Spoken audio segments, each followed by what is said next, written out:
and I'm your host, Adam Messer. This is WRUU-LP Savannah, Georgia, 107.5 FM, WRUU.org. We are Savannah Soundings Community Radio with Global Soul. And today, the first hour, Matt Lostaglia and I have been talking just about a lot of different things. And we're going to flip the script. Matt is going to take over interviewing me now.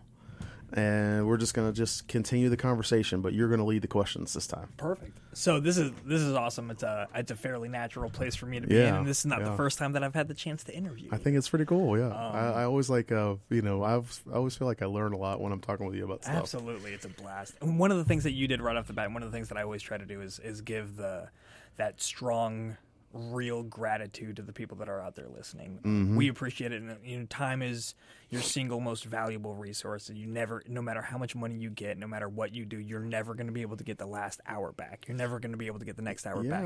I want to give a shout out to Terry and Darlene, who sent me a text message saying that they were listening to the show. So shout out to y'all. Yes, thank you. Much love. And so everyone out there that's taking the time to listen, we appreciate you. Thank you for spending the time with us. We're very blessed and honored to be able to have you here with us. So, Adam. Yes, sir. I love our story, and I know that most of the people that have heard us talk before have heard the origin of our story. Mm-hmm. But it's what you do, and just from the get-go, I was able to pick up a lot of your personality just over the phone. Mm-hmm. And so, I guess what I want to do is dive back a little bit further with you. All right. And figure out. I was born. I grew up. That kind of thing. I am here. I am here now. Yeah.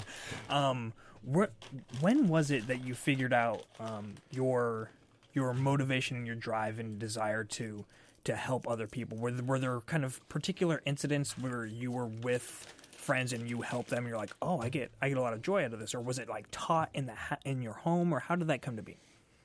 That is actually, the first time anybody's ever asked me that. So that is a great question. You put me in the host seat, baby. Yeah, I like that.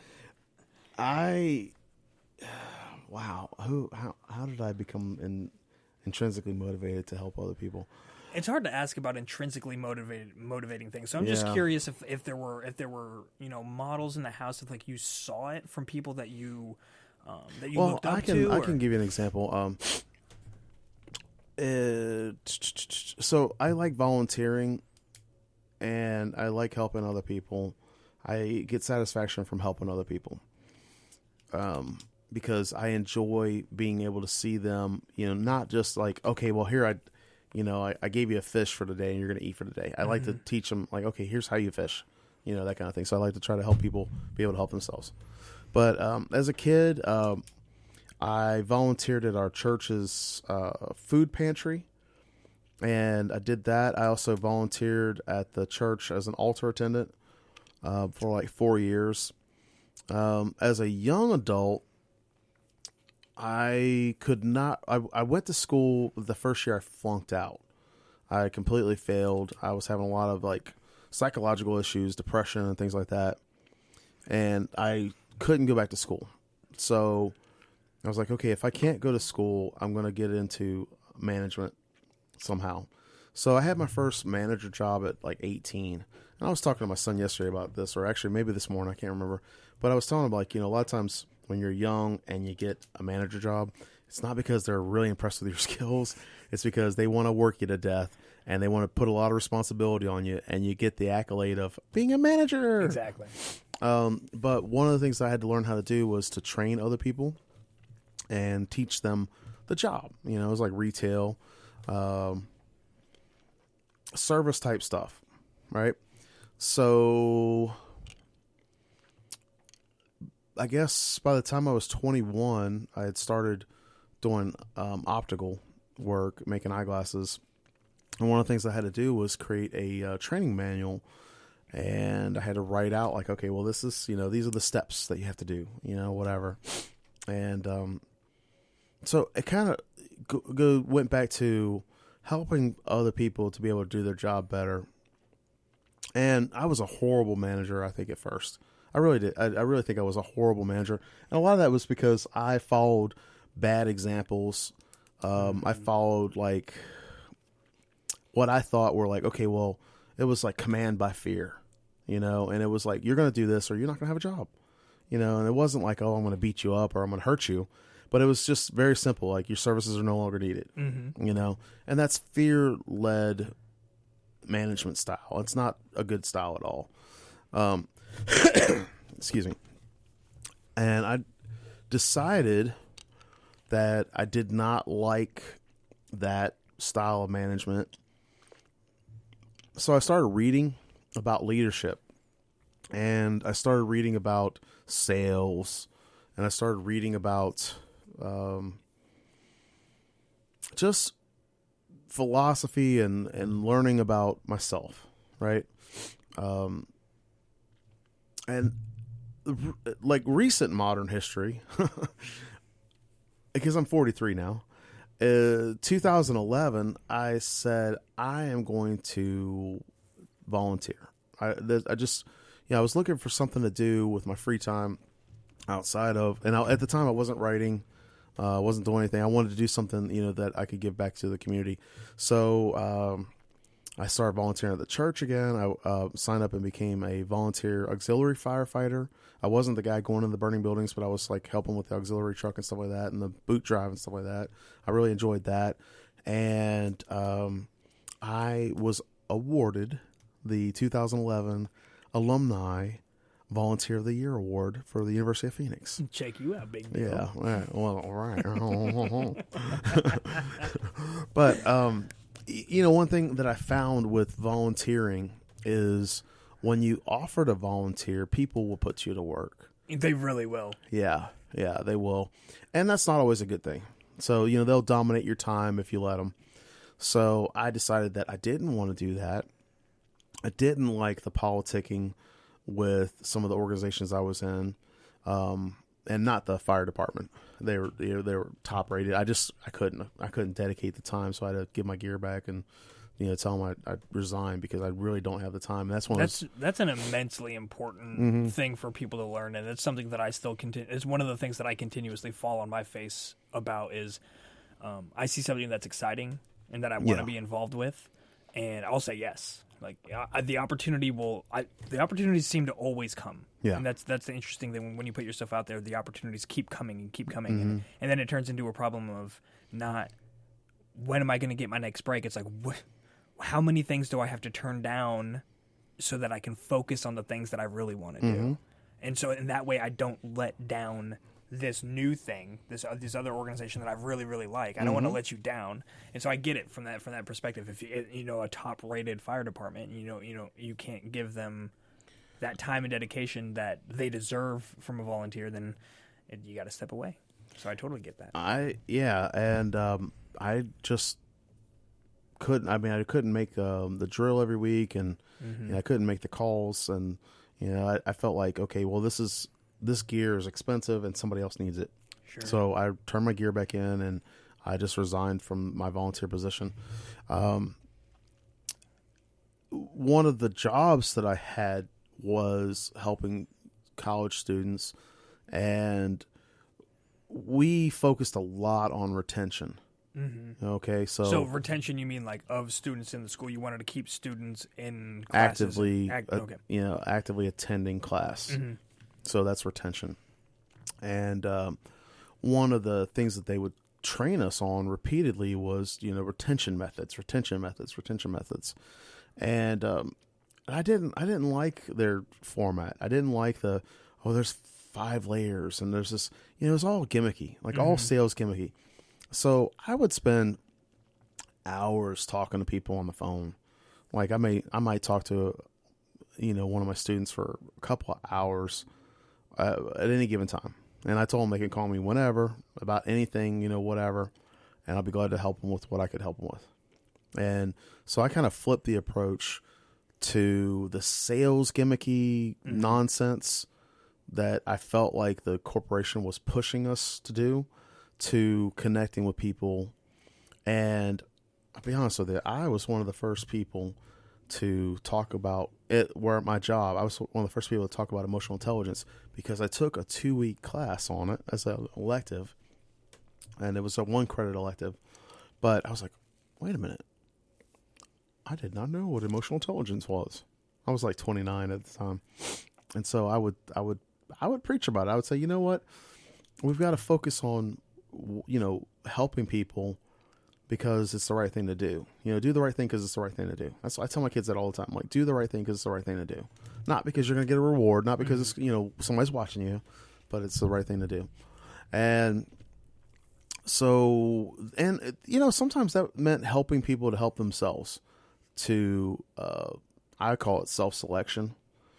But that's just kind of like a generic term saying, okay, well, maybe this isn't the right thing for you, but that's not my call. I'm not going to give you the off with saying, hey, Matt, you know what? Your program's not going to work. You should just quit. I'm not going to tell you that. You have to figure that out.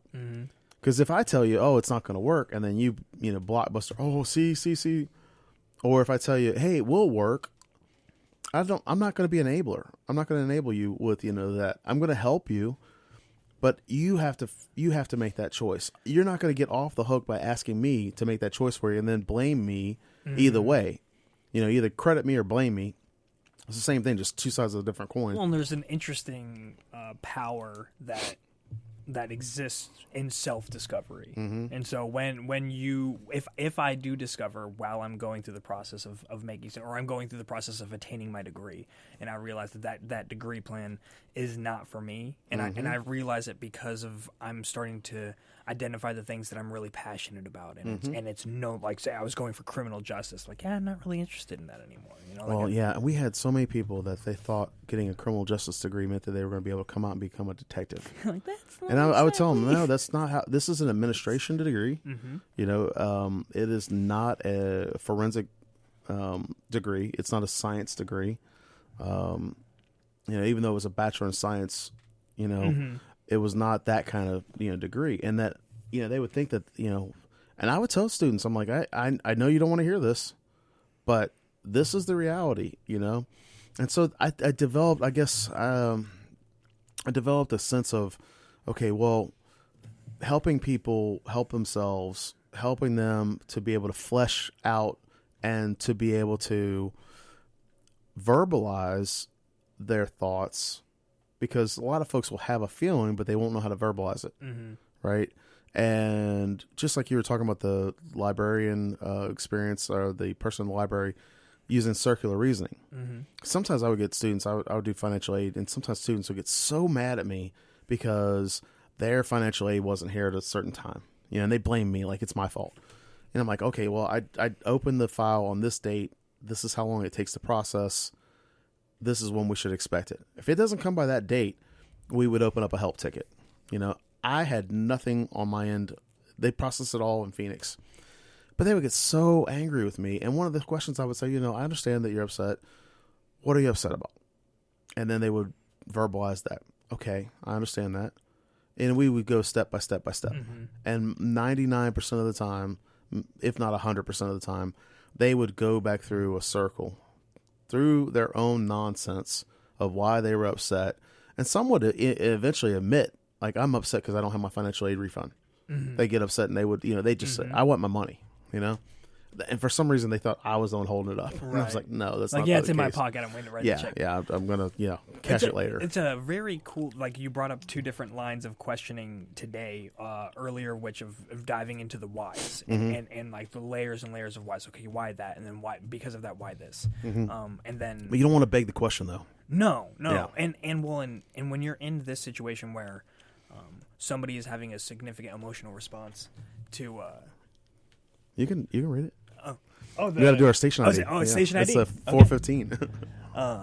This is WRUU-LP, Savannah, Georgia, 107.5 FM, WRUU.org. We are Savannah Soundings, community radio with global soul. Nice job. Boom. So back to the Became lines official. of question. Yeah. So, when you're trying to dig through, especially when somebody's having that type of significant emotional response to something, like a meltdown. Yeah. It's usually not for the reason that is initially there, and so but asking why questions is actually really, really counterintuitive. It's intuitive to do so, but it's counterproductive to do so. So asking the what's and the how's and diving into that aspect, like, and there's this guy that I worked with who's in Germany now. He would always say this thing when somebody come in. He worked in IT. Okay. And so people come in all the time with these problems. Like, my computer's not doing this, it's not doing that. Did you turn it on and off again? Right, no, and that's always the first step, right? Yeah, the IT crowd. but his go-to line for everything, and this expanded outside into the aspects of leadership as well, was what's not happening that you want to happen. And so what's the outcome that you're looking for? Exactly. Like something is in the way. Yeah. So, and you want to be here. So where is here? What does that look like? Excuse me. And again, it goes back to, like you said, you ask those questions, and you're working with the people to figure out what their goals are and everything. And in that particular situation, there's still a goal. There's always a target, and whether it's always something that people want out of it. Yeah, I mean, absolutely. like you always have. Yeah, so going back to the question though, like how did I come around to wanting to help other people? I got stuck in a rut. Like after I worked 2 different schools, and ironically, the one school is no longer here in Savannah, and the program that I work for is no longer a program. Like they just eliminated it, and they eliminated the folks that I work with, and then the school was sold and then bought out, and a lot of bad things. I don't say bad like in a bad way, like, but in that industry that I was working in, that I was building myself up to becoming a financial aid director, imploded. There are a lot of careers that are gone, a lot of jobs that are no longer jobs, but I decided to leave that before it just all kind of fell out. And I also decided not to pursue the position at other local state schools for different reasons or whatever. And I decided I wanted to try teaching. So I was a substitute teacher for like a year because I wanted to see what it would be like in the classroom. And I know being a sub is not the same as being, the full-time teacher, but teachers are raging right now. Whoa, what do you? Well, no, I mean, like they have to build the curriculum, and course, I was filling in, and I would have to give the students their lesson plans and whatever. And I decided I didn't want to do that. After about a year, I was like, oh, this is really just not a good fit for me. And I love teachers to death. I think they have a lot more patience than I have, and I think it's great. But I found that was not the way that I wanted to explore my career options. And around the same time, the Savannah Cool thing, right? That was like May of 2016. And I thought, okay, well, what's something I enjoy doing? And I've been writing for the paper for a couple of years as a freelancer. And I was like, okay, I want to write a book. I'd like to write, a story. And I decided to create the Savannah Quill as a way to connect writers and readers to promote literacy. Because I was like, okay, it's one thing, like, if you want to say, oh, I want to, I sell 1 million books. Great. That's great. But what's the cause? What is the reason? Like, what is the purpose? So I was like, okay, well, if I do this, I want it to be, I want it to help other people. And so I said, okay, well, let me do this. And I want to connect writers and readers to promote literacy. And that has kind of morphed. Same purpose, like I do the Books and Brews as a way. I partner with Southbound Brewing Company as a way to help raise funds for the Ronald McDonald Charities of the Coastal Empire. I do the Savannah Authors Expo. We did it last year at the Savannah Coffee Roasters, which is like an awesome little place right downtown here. And we're going to be doing it again this year. And, so when I do these events, I don't actually sell a lot of books because a lot of times I'm running around helping other people and it's not a huge book selling event, any of the events. Yeah, but last year together we almost raised $500 for the Ronald McDonald Charities between the cash donations people made and then the donations from the authors and the percentage of sales that Southbound donated. We're doing it again in April. And, so I've got for me, I love doing stuff like that in the community because I feel like what they're doing is helping, families out tremendously. And if we can help offset some of those costs, because they only charge like $10 a night, so you figure that's 50 nights at $500. It's like 50 nights that we helped offset those costs for families. But we don't earmark it to say, hey, it has to go for this. We say, okay, whatever the house needs, you can use that money for whatever. But, just imagine like 50 nights. It's like, wow, that's 50 nights that, a family didn't have to pay for, because we were able to come together as a community and, do that. And, it is, and I've been called a glad hand before. Like, you know what a glad hand is, right? I don't think I've ever heard that before. So a glad hand is a person who does charitable works because they want that attaboy. Oh, yeah. Yeah, I was, a couple of years ago, I was called that, and I was like, no, because, honestly, I could, if I wanted to, I could pat myself on the back more. I could be like, oh, yeah, look at me more. And I don't like that. I don't really like, honestly, I don't like that kind of attention. I like the feeling that I get from people, like them, the gratitude that they have, for receiving a gift, being able to give that gift. The interesting part of that expression to me is that I'm assuming that it's meant to be It's a put down. It's a put down, It's right? an ad hominem. But the interesting aspect of it is like, so you're putting me down because I'm volunteering or I'm donating to charity and I like to be thanked for it. But I'm donating to charity. Like I am supporting these causes. Whatever my motivation is, this goes back to what we were talking about with some of the politics stuff earlier. Like if we're on the same bus going the same direction towards the same goal, how much do our motivations matter? Yeah, I think it does matter in a lot of ways because you do have people, like we talked about last hour, you do have people that they are always positioning and jockeying for position. They're always looking for that next connection. They're always thinking, well, if I just do this or I just do that, they always, they have the wrong mindset.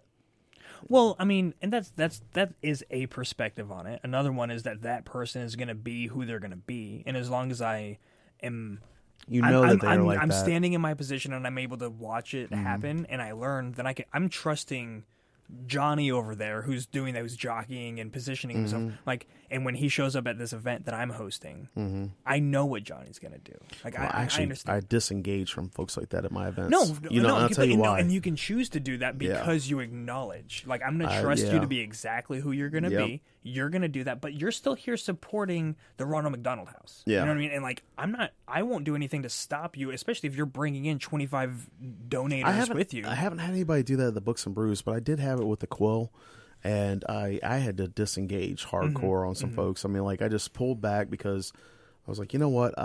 You're just trying to use me. You're just trying to use me for whatever you think that, I might be able to help you with, and I would disengage from them. But, that's an important thing. It's an important action to do for yourself. Yeah. Yeah. I mean, I didn't publicly try to shame them or anything like that. It's not necessary. That goes to the cancel culture. Yeah, it goes to cancel culture. Like, what's the point? Like, I cannot like what you're doing. I can even, vehemently disagree with your image of the future. And I don't have to go out there and lament that. But to me, the clearest way to combat any of that is with a better idea. So if I don't like what you're doing, I think as well as a better idea, I think actions. I think it goes back to your actions because I love it. I honestly love it when people show me who they are because there have been a couple of times where I'm like, wow, I did not expect that from anywhere. Yeah. But thank you. That's a blessing. Thank you for showing me that you are not a trustworthy person. You know how much time you just saved me? Like by being very clear about who you are. Thank you. Yeah, Thank exactly. You. And I look at that and I think, okay, well, I know this person is like this. And I can appreciate that they're like that. Something that I learned recently, just like Sal, Lou Velosi, when he was on the show, he asked this question. He said, have I earned the right to judge? And I was like, whoa, that hit me right here, man. Like right in my heart. And I have used that so many times since then because I did judge. I still do. I try to, not. I catch myself thinking, "Oh, that's a, I don't like that guy. I don't like how they are. I don't like whatever." And I think, okay, have I earned the right to judge? No, I haven't earned the right to judge. And that's it goes back to actions, right? And we judge because we're trying to create the kind of life around us that we want, and so we're trying to filter it through our brains. Right. Like we have to have this perception of what's going on. Right. And a judgment is just that. It's like we're recalling things. We're using like our prior experiences and our reasoning skills, and we're making a judgment call, and we're saying that. Yep. But I think that versus judging somebody, it's like a thin line. No, it is. It's because it's what you do with it. Yeah. Like, do you cut that person out of your life, which may be some people may see that as a harsh form of judgment in response to it, whereas it might be just the healthiest decision for both of you. I'll give you an example of an action that I took. Knowing a person that I just refused to write any articles, because I don't support the way that person was and some of the things. And that doesn't mean that the paper doesn't have to write articles for them. That just means I don't. And that's a personal choice, that I decided not to support that person by using my voice. And I'm not going to use my platform to support a person that I disagree with their behavior. Yeah, absolutely. And that is a choice that I made a couple years back. And, I think we have that right. I think we have the choice to say, hey, you know what? You can have your opinion. You can do whatever you want. But I don't have to approve it. I don't have to agree with you. And I can disengage. I don't have to be part of that.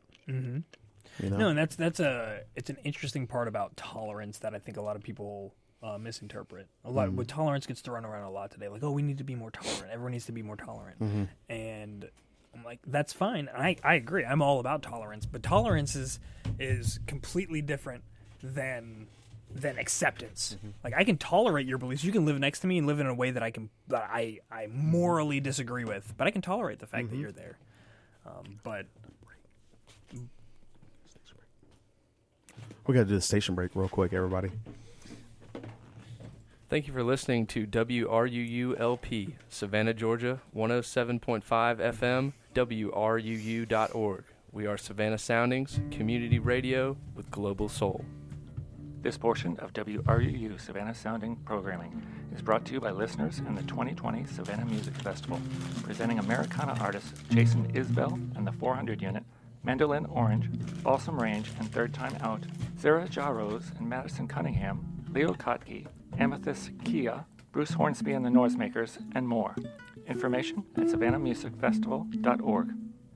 This is WRUU-LP, Savannah, Georgia, 107.5 FM, WRUU.org. We are Savannah Soundings, community radio with global soul.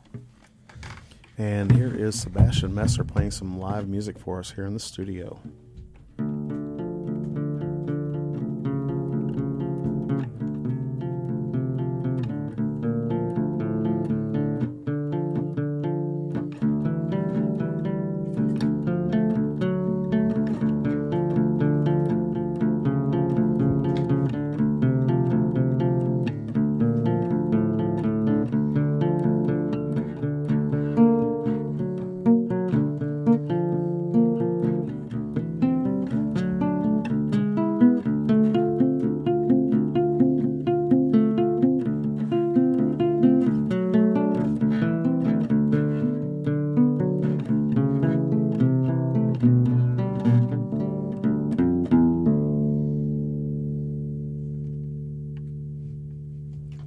Awesome. Thank you, Bass.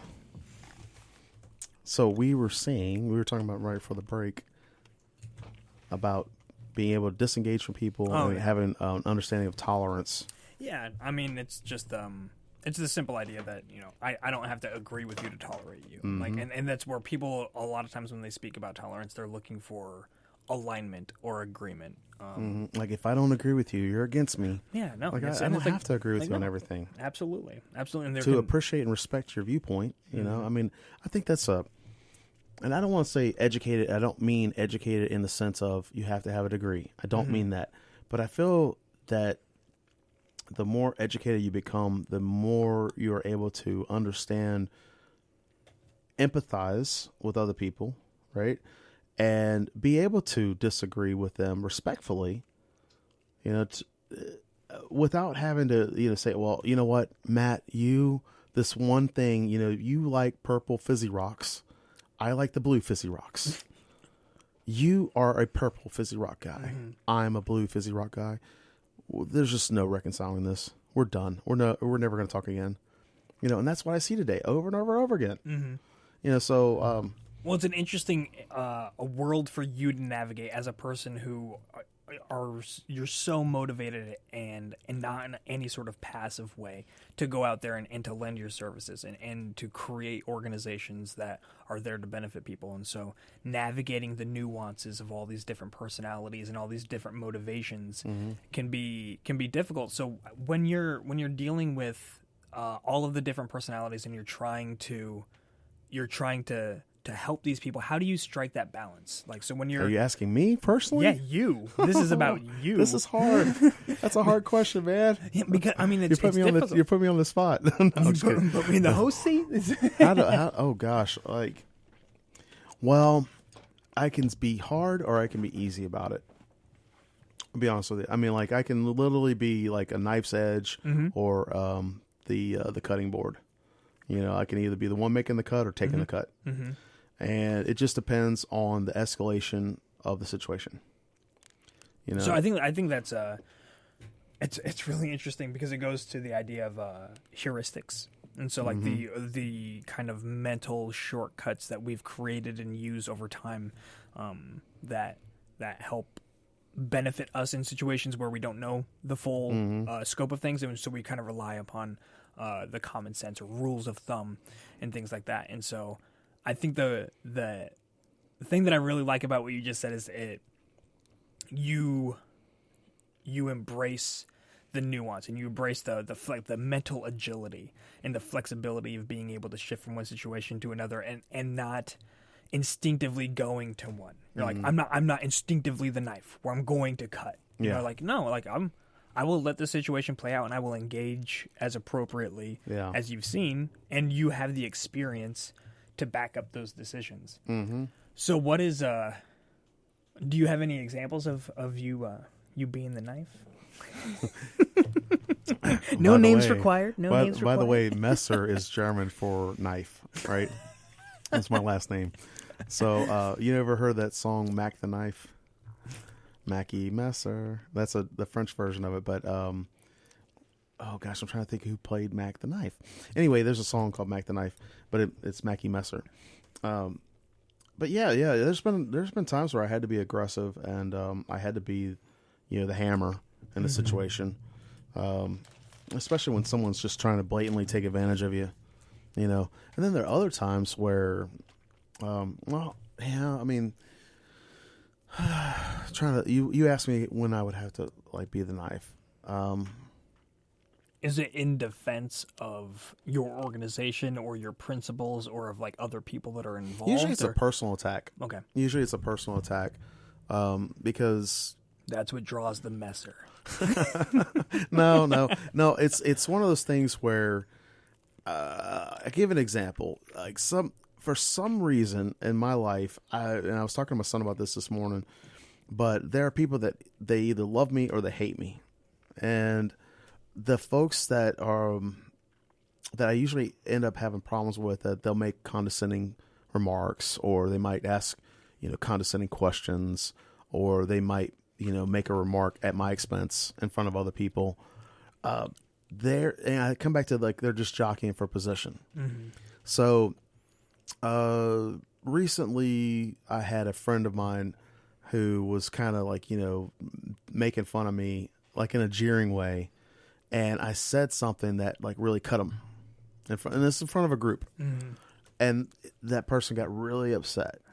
like got really upset. But I wasn't, I didn't cuss them or anything like that or anything like that. No, that's just not cut them, necessary, yeah. just cut them.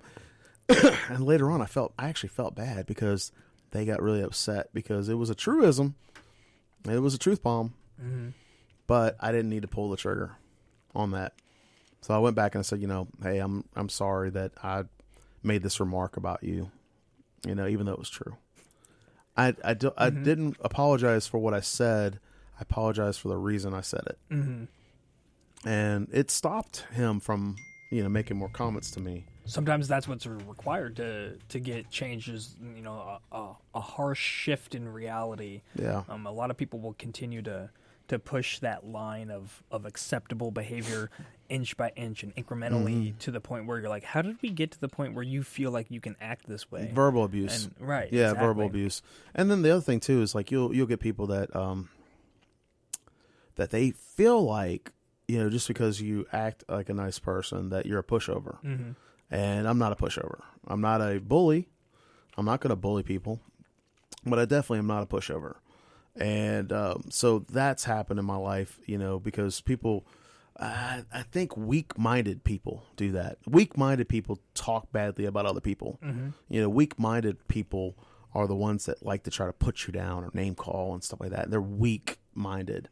And I say weak-minded because that is a way for me to put them down and say, hey, you're being weak-minded here. You're not being, you don't have strong mental caliber. Well, so what I've found myself doing recently is trying to identify whether when people make a decision, even if the decision seems to be of malice, where they're putting you down, if it's truly from malice or if it's from ignorance, or if it's just from lack of intelligence and exposure. And I think that the majority, well over the majority of the time, you're dealing with people that they're either taking that mental shortcut or they don't have the well of experience and knowledge to be able to reflect accurately and with they have nuance in the no situation. management skill sets as far as like being able to manage and regulate themselves, their emotions. And so the shortcut is if you didn't give them what they want, then they're going to attack you, rather than trying to identify the reason. And especially in a field where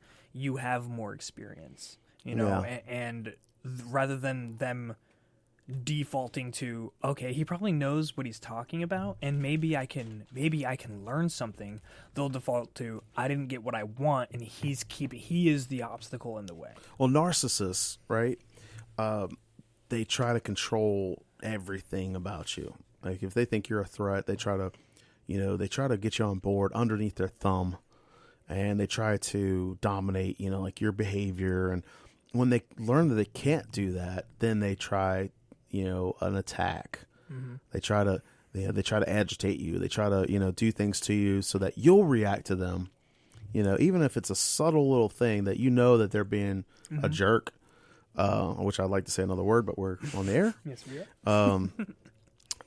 That is a personal attack on you.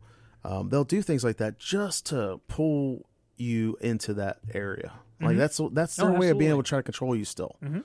So I disengage from those folks too, because again, they're weak-minded. They are weak-minded folks, and folks that rely on ad hominem name calling, or lying. I mean, like straight out lying. I've had people recently in the last 2 years just straight out lie about me, and I'll just disengage from them. I mean, like I completely just cut them off. And anyone that's related to them with, like that behavior, I just completely cut them off. And, and it's not been pleasant, but I really don't care. I mean, you have to get that mental muscle where you don't care.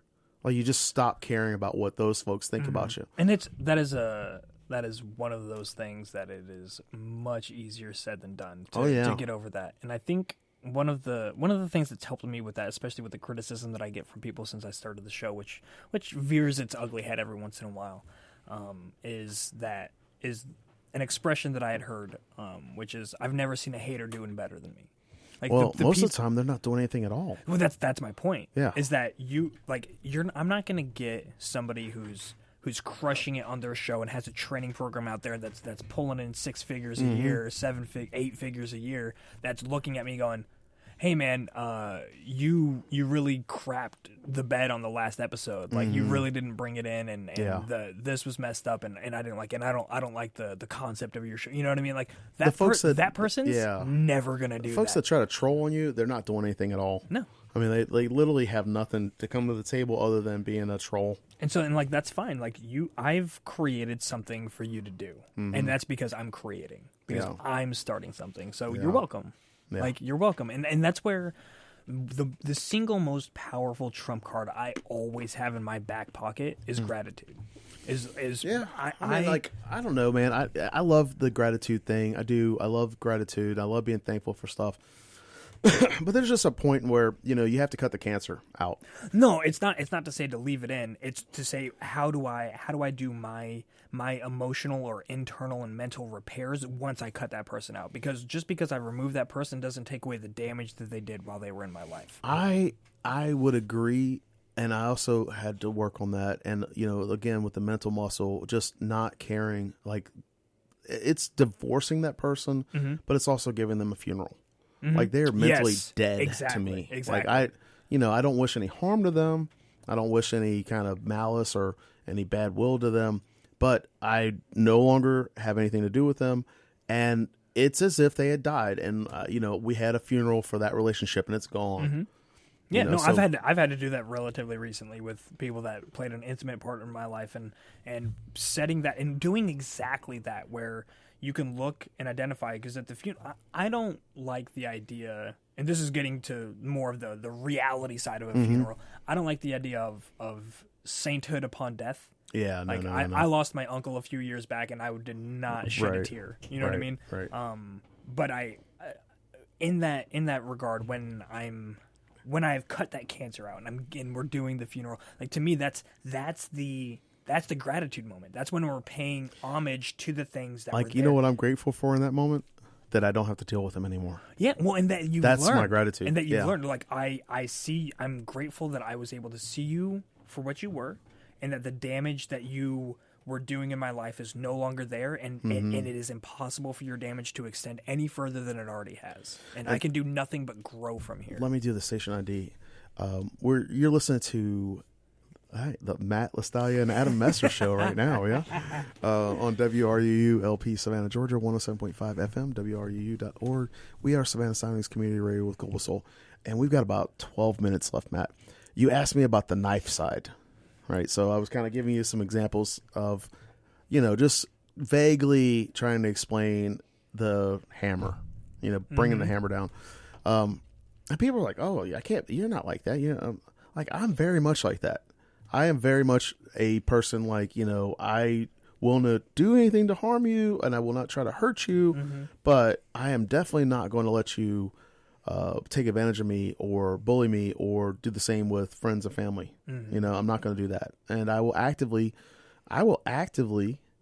prioritize, to use your phrase, that dissuasion. I will actively do what I can in my powers to stop that, and I think it's my responsibility to do that, to protect myself and my family and my friends, because I'm a protector type person. Now, on the other side, like, being the marshmallow, there's a lot of times where I know somebody, they might be telling me like a little white lie or something like that, and I'll overlook it, or I will go above and beyond trying to help a person because I like them, not like mansplaining, which is a weird term. When men explain things. Yeah. Or not trying to be like, oh, well, let me help you because you asked me a question. Like, I'll take it over. No, I try to help them, whatever level I can. And then, I try to also connect people with other people that I feel like would be a good relationship. Try to connect folks together that are, a good relationship. So, and I try to be very generous, and I don't have the expectation of getting something in return. A thank you is nice. I mean, don't get me wrong. A thank you is very nice, but you know how many people don't thank you for stuff? Like a bazillion percentage of people out there, like, oh, they don't.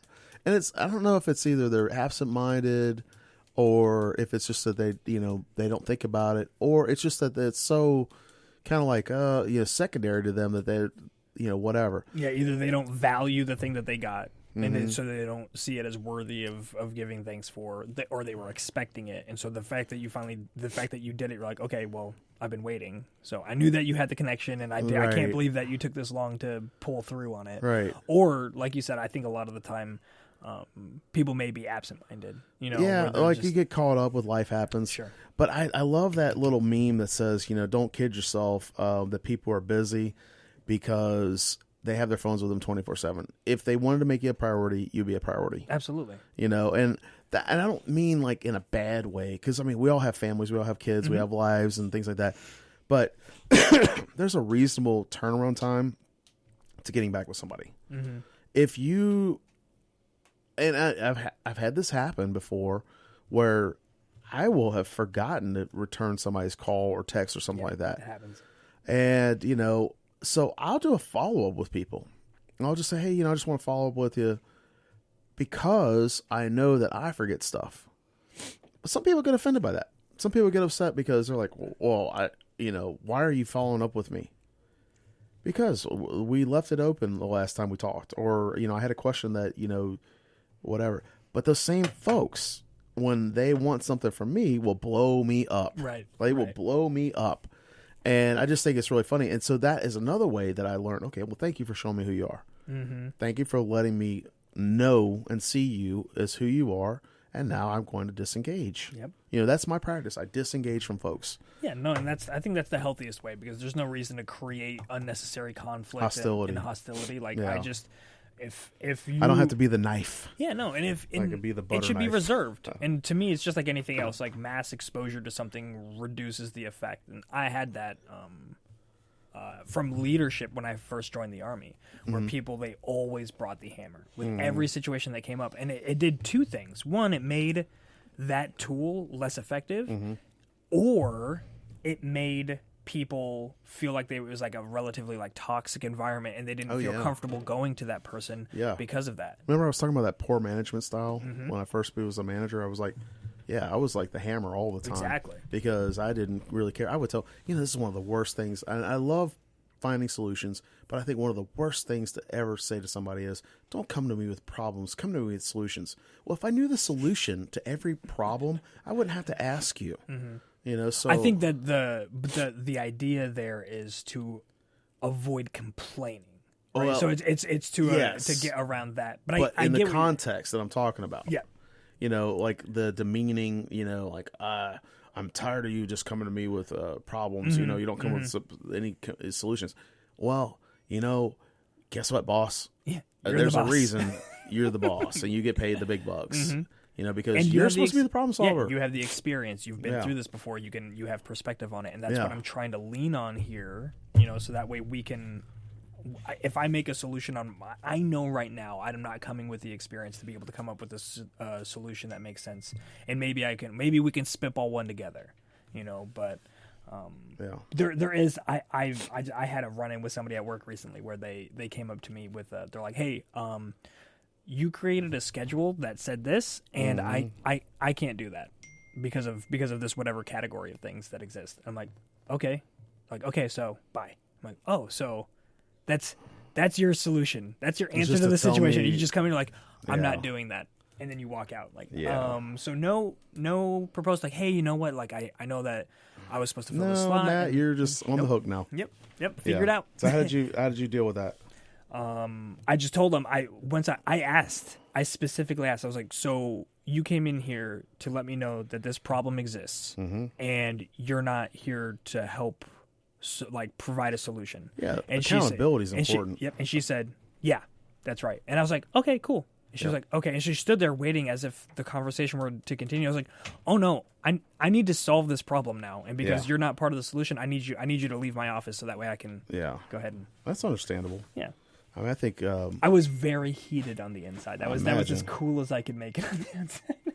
I imagine that it could be. Well, in that situation, I imagine it could be kind of frustrating because you get folks that they dump an issue because they're not in the position when that the you're person in. has the know-how and they have Right. the same level, or in this case, significantly more experience than you, and they're coming and they're dumping problems on you because they just don't want to handle it, or they Right. don't want to even assist in. Then that's where I get frustrated. That's where I'm. Yeah, that's just. But if you're new or if you're inexperienced in something, then I'm completely with you. Yeah. Like that is a cheap shortcut way out of solving the problem. Like, no, you don't get to bring that issue up because you don't come with a solution. So I'm totally with you. I get where you're coming from. Yeah. And that's it can be that again can create that toxic work environment. And if you're trying to develop yourself and expand and bring people up with you while you continue to progress forward, you have to create an environment where people feel comfortable coming to you with their problems and you can help them and you can show them. I don't know. I love the idea of coaching and mentoring. I think that it's applicable across all fields. You know, I think it is a good way to help others when you offer. So, like, we live in an information age, but I don't think we live in a wisdom age.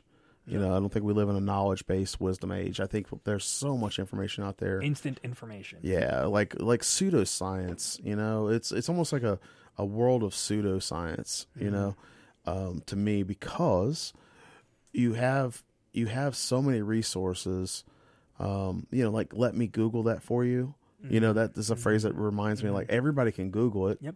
You know, but sometimes it's like, okay, well, let me Google that and find out the like when you're talking about your IT guy, he would look for what are they looking to do that not working with the technology they have, right? So that's outcome-based results, right?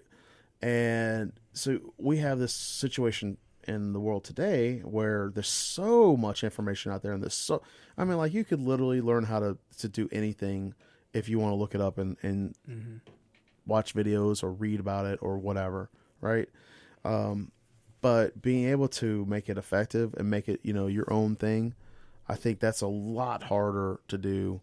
I think it's a lot harder. And then also, like, I like the idea of, you know, a hand up, not a hand out. Absolutely. You know, and like I could show you the resources, and I could show you, you know, like, hey, I'll show you everything that I know how to do it. But that doesn't mean I'm going to do it for you. You know, I might work with you and help you through it, you know, maybe the first couple of times or whatever, but I'm not going to do the work for you because you're not going to be able to do it if you don't do the work. Well, and to me, it's all about the level of investment. Like, how much do you care about the solution here? Yeah. Do you if somebody coming up to you saying, I have a problem, or, like, you know, these people are homeless, like, okay, here's $1 million out of the city budget to solve that problem. Right. Like, solve that. You know, Right. like, okay, well, where's the accountability? Yeah. And it goes back to, like you said, about the accountability, and then that goes back to how much do you care? How much do people actually care? Are you following up with the details? Yeah, you can't just throw money at problems and expect them to resolve No, themselves. that's epitomized in Although our money education does system. help. It does. It helps a lot. Do you want to play us out, Sebastian, real quick? And up next is the we've been talking today. Matt Lostaglia has been my guest, and I've been his guest. And up next are the Savannah at Night folks with Bill Cooper and the gang. And this is Sebastian Messer.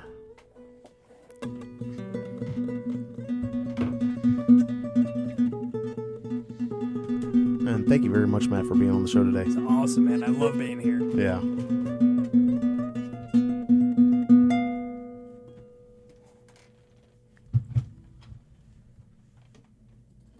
This is WRUU-LP, Savannah, Georgia.